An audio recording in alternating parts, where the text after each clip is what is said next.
So good evening class. Today we will continue with our corporate audit chapter. In the last class we have completed section 141.3G. So in today's class we will do section 142. So now this section 142 deals with what? Deals with remuneration of auditors. Deals with what? Deals with remuneration of auditors. Okay, who will fix the auditor's remuneration? Who will fix the auditor's remuneration? So, there is first auditor, there is subsequent auditor. There is first auditor, there is subsequent auditor. We all know about all this. We have studied about this. Now, in case of first auditor, if first auditor is appointed by board, if first auditor is appointed by BOD, board of directors, if first auditor is appointed by board of directors, then remuneration will be fixed by, who will fix the remuneration? Then remuneration will be fixed by BOD. Board of director itself will fix the remuneration of the first auditor if the first auditor is appointed by the board of directors, right? In case of appointment of first auditor by shareholders or by CG or by SAG, if first auditor is appointed by shareholder or by CG or by SAG, then the remuneration will be fixed by shareholders. So only in case if the first auditor is appointed by board, then the remuneration will be fixed by board of directors. And if the first auditor is appointed by shareholders or by central government or by comptroller and auditor general, then the remuneration will be fixed by shareholders. In case of subsequent auditor, if appointed by board, if appointed by shareholders or CG or SAG, in both the cases, remuneration will be fixed by shareholders. So only in case of first auditor, if first auditor is appointed by board, first auditor appointed কে করছে? Board of directors. তাহলে remuneration কে fix করবে? Board of directors. First auditor who is appointing? The shareholders or SAG or CG. Remuneration who will fix? Shareholders.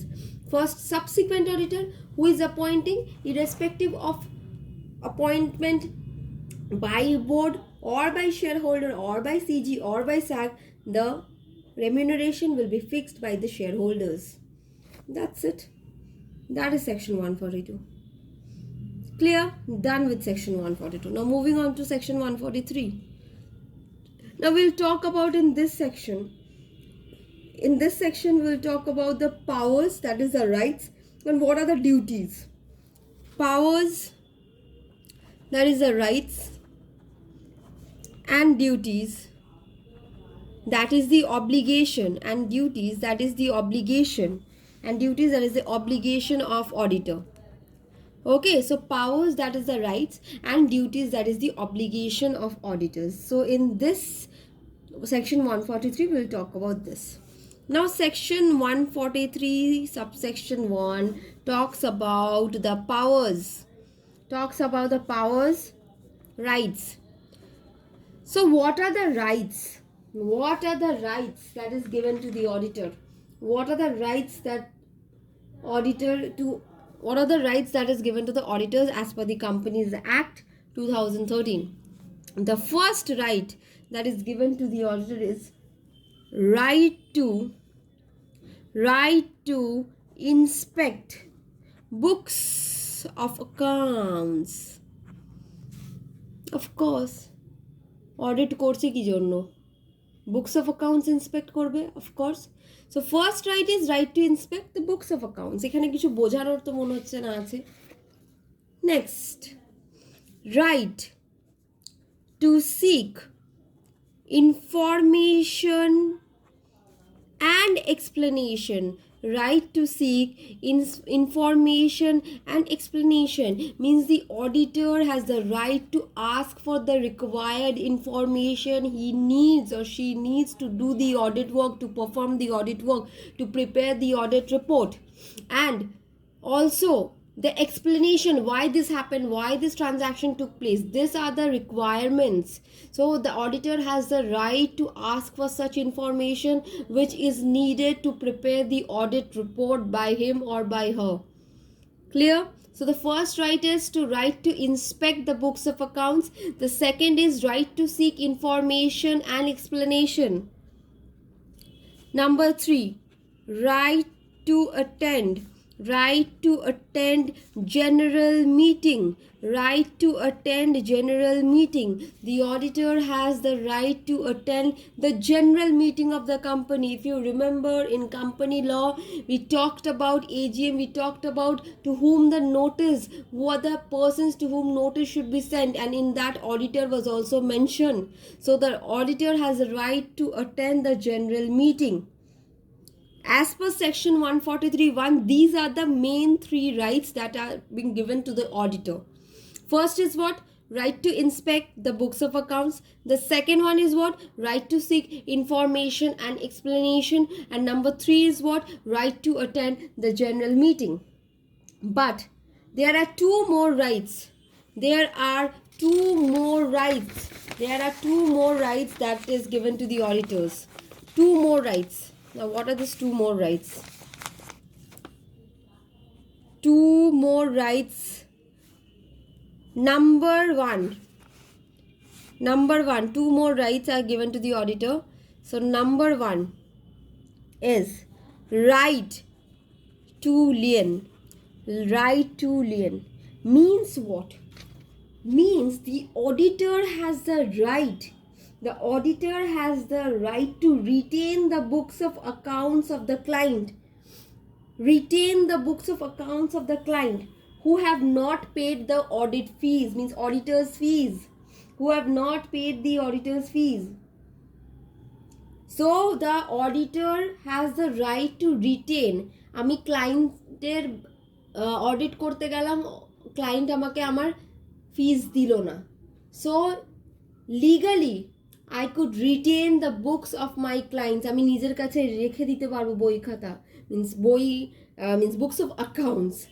Okay, all the documents I can retain, and this is only possible after the auditor completes his duty. মানে auditor আগে নিজের duty complete করবে, auditor আগে নিজের কাজ করবে. After that, if the client is not paying the fees, then the auditor legally could keep the books of accounts in his or her custody. But once the fees is given, then the auditor can return the books to his client. Clear? So right to lien is only possible after the auditor has completed all his duties. And after that, if the client is not paying the fees, auditor could keep all the books of accounts in his or her custody. And once the fees is being recovered or given, the auditor will return back those books. So right to lien. And another right that is given is right to report the members. Of course, why not report the members? The auditor also has the right to report the members. Is it clear? So what are the 5 rights? The main 3 rights are right to seek information and explanation, right to attend the general meeting, right to inspect the books of accounts. And next 2 rights are right to lien and right to report to members. Clear? Also this section talks about the duties. Also this section talks about the duties, that is, what are the obligation, what are the duties to report, means auditor duty ki, what the auditor should report in his audit report, what should be written in the audit report. Only remember, only the negative points are required to be mentioned. not something that is positive. If company has done everything properly, then that the auditor is not required to mention. Only in the report the auditor will give that the audit report is clear. Audit report is a clear report. But only if there is something negative, then only the auditor needs to report that. First one is what? Client has given some loan. Client কি করছে, কিছু loan দিয়েছে, কোনো adequate security রাখেনি, or the terms and conditions of the loan are prejudicial to the interest of the company. কি হচ্ছে, or the client যার audit করতে গেছে অডিটর, সেই ক্লায়েন্ট কি করেছে, ক্লায়েন্ট কিছু লোন দিয়েছে, অ্যাডভান্স করেছে, but without any adequate security. Loan advanced without any adequate security, loan advanced without any adequate security, or the terms of the loan are prejudicial, or the terms of the loan are prejudicial to the interest of the company. মানে loan যে terms and কন্ডিশনসে দেওয়া হয়েছে, সেই loan terms and conditions are against the company's interest. যদি এইটা against হয় তবেই অডিট রিপোর্টে অডিটর রিপোর্ট করবে। So whenever there is a negative remark, that the auditor should give in the audit report. Number 2 is book entry. Book entry means what, you know? It means bogus entry. Means entries that do not exist in reality but are shown in the books. Entries that are shown in the books, in the transaction, they're shown as transaction, but in reality those entries have never took place. Okay, no, those entries have never taken place. So these are called book entries or bogus entries. Mean entries that exist in the books of accounts but do not exist in reality. Book entry. If such entries are there, then the auditor needs to report. Number 3. If investment is sold below cost, we are selling investment below the cost, then number 2, if loan has been shown as deposit, loan classified as deposit, loan amount, but it has been shown as deposit in the books of accounts. Number 5 is what? Personal expenses shown in PL account. Means আমি আমার personal expenses PL account-এ দেখাতে থাকছি, business account-এ, business-এর খাতায় দেখাতে থাকছি। My personal expenses is shown in PL account. In that case, personal expenses shown in PL account. Number 6, if shares have been allotted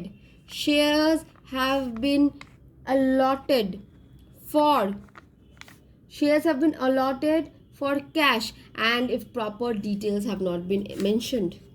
Shares আমি allot করছি for cash without maintaining proper details. In that case, the auditor's duty is to report. So what are the 6 things the auditor needs to report on? The 6th thing, the first one is what? If loan has been advanced without taking any adequate security, or if the terms of the loans are against the interest or prejudicial to the interest of the company. Number 2, if there is some book entry, that is bogus entries that exist in the books of accounts but do not exist in the reality. If investment is sold below cost, if the loan amount is shown as deposit, if personal expenses is shown in PL account, if shares have been allotted for cash and proper details have not been maintained, in that cases the auditors need to report. Clear?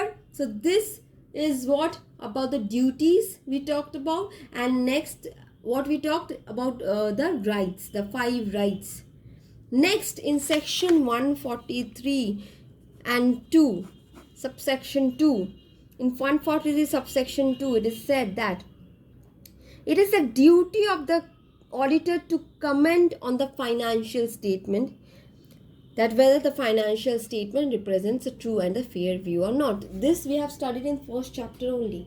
What is the primary objective of audit? The primary objective of audit is to report on the fairness of the financial statement.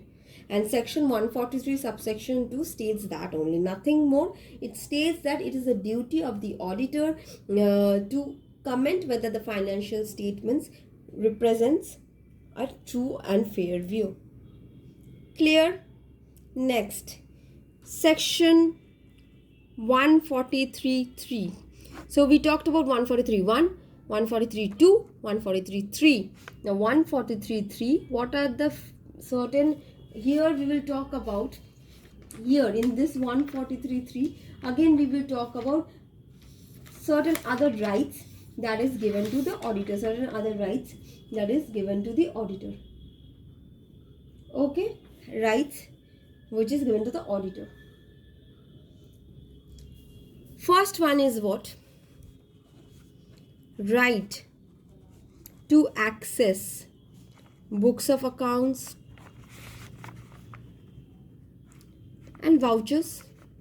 Whatever documents the auditor required to carry out his or her audit work, he has the right to access those. So right to access the books of accounts, right to access the vouchers. Next right is what we all know, right to obtain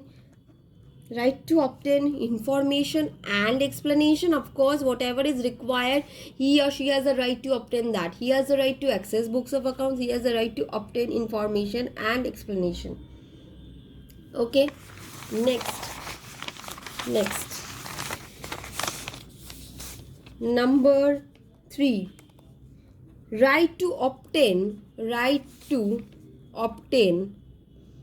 the reports of branch accounts. Means, of course, if the company is having branch and the statutory auditor who is doing the audit of the company, if that person is not doing the audit of the branches, then such auditor might need, or he or she has the right to obtain the report. He or she has the right to obtain the report of the branch account. See, auditor has a right to obtain the reports of the branch account. Clear?